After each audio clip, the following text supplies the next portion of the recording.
அன்புள்ள சகோதர சகோதரிகளே, உங்களுக்கு ஒரு நற்செய்தி. நாம் வரவிருக்கும் 2025 ஆண்டு ஜனவரி 1 365 நாட்களுக்கும் 365 தலைப்புகளின் கீழ் வேத வசனங்களை வாசித்து பகிர இருக்கிறோம். நீங்கள் இதை அனுதினமும் கேட்டு தியானித்து ஆசீர்வாதத்தை பெற்றுக்கொள்ளுமாறு கேட்டுக்கொள்கிறோம். அது மட்டுமல்ல, இதை சப்ஸ்கிரைப் செய்து உங்கள் நண்பர்களிடமும் பகிர்ந்து கொள்ளுமாறு அன்புடன் கேட்டுக்கொள்கிறோம். நன்றி.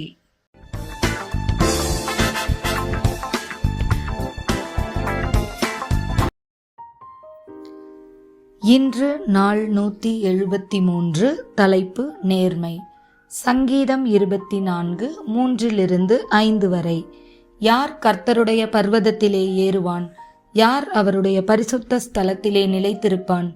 கைகளில் சுத்தமுள்ளவனும் இருதயத்தில் மாசில்லாதவனுமாயிருந்து தன் ஆத்துமாவை மாயைக்கு ஒப்புக்கொடாமலும் கபடாய் ஆணையிடாமலும் இருக்கிறவனே. அவன் கர்த்தரால் ஆசீர்வாதத்தையும் என் இரட்சிப்பின் தேவனால் நீதியையும் பெறுவான். லூக்கா 16:10. கொஞ்சத்திலே உண்மையுள்ளவன் அநேகத்திலும் உண்மையுள்ளவனாயிருக்கிறான்.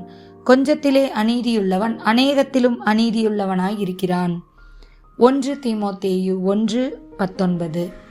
இந்த நல்ல மனசாட்சியை சிலர் தள்ளிவிட்டு விசுவாசமாகிய கப்பலை சேதப்படுத்தினார்கள். நீதிமொழிகள் 11:3. செம்மையானவர்களுடைய உத்தமம் அவர்களை நடத்தும், துரோகிகளின் மாறுபாடோ அவர்களை பாழாக்கும். ரோமர் 12:3. அல்லாமலும் எனக்கு அருளப்பட்ட கிருபையினாலே நான் சொல்லுகிறதாவது, உங்களில் எவனானாலும் தன்னை குறித்து எண்ண வேண்டியதற்கு மிஞ்சி எண்ணாமல் அவனவனுக்கு தேவன் பகிர்ந்த விசுவாச அளவின்படியே தெளிந்த எண்ணமுள்ளவர்களாய் எண்ண வேண்டும். நீதிமொழிகள் 10:9.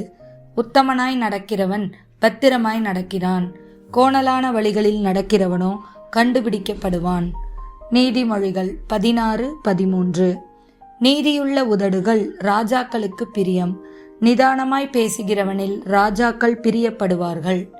அப்போஸ்தலருடைய நடபடிகள் 5:1-10 வரை. அனனியா என்னும் பெயருள்ள ஒருவனும் அவன் மனைவியாகிய சப்பீராலும் தங்கள் காணியாட்சியை விற்றார்கள். தன் மனைவி அறிய அவன் கிரயத்தில் ஒரு பங்கை வஞ்சித்து வைத்து ஒரு பங்கை கொண்டு வந்து அப்போஸ்தலருடைய பாதத்திலே வைத்தான்.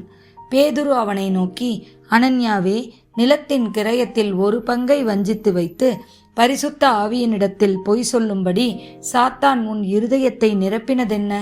அதை விற்கும் முன்னே அது உன்னுடையதாய் இருக்கவில்லையோ? அதை விற்ற பின்னும் அதன் கிரயம் உன் வசத்தில் இருக்கவில்லையோ? நீ உன் இருதயத்திலே இப்படிப்பட்ட எண்ணம் கொண்டதென்ன? நீ மனுஷரிடத்தில் அல்ல, தேவனிடத்தில் பொய் சொன்னாய் என்றான். அனன்யா இந்த வார்த்தைகளை கேட்கவே விழுந்து ஜீவனை விட்டான். இவைகளை கேள்விப்பட்ட யாவருக்கும் மிகுந்த பயம் உண்டாயிற்று. வாலிபர் எழுந்து அவனை சேலையிலே சுற்றி வெளியே எடுத்து கொண்டு போய் அடக்கம் பண்ணினார்கள். ஏறக்குறைய 3 மணி நேரத்திற்கு பிறகு அவனுடைய மனைவி நடந்ததை அறியாமல் உள்ளே வந்தாள். பேதுரு அவளை நோக்கி, நிலத்தை இவ்வளவுக்குத்தானா விற்றீர்கள்? எனக்கு சொல் என்றான். அவள், ஆம், இவ்வளவுக்குத்தான் என்றாள். பேதுரு அவளை நோக்கி, கர்த்தருடைய ஆவியை சோதிக்கிறதுக்கு நீங்கள் ஒருமனப்பட்டதென்ன? இதோ உன் புருஷனை அடக்கம் பண்ணினவர்களுடைய கால்கள் வாசற்படியிலே வந்திருக்கிறது, உன்னையும் வெளியே கொண்டு போவார்கள் என்றான். உடனே அவள் அவனுடைய பாதத்தில் விழுந்து ஜீவனை விட்டாள்.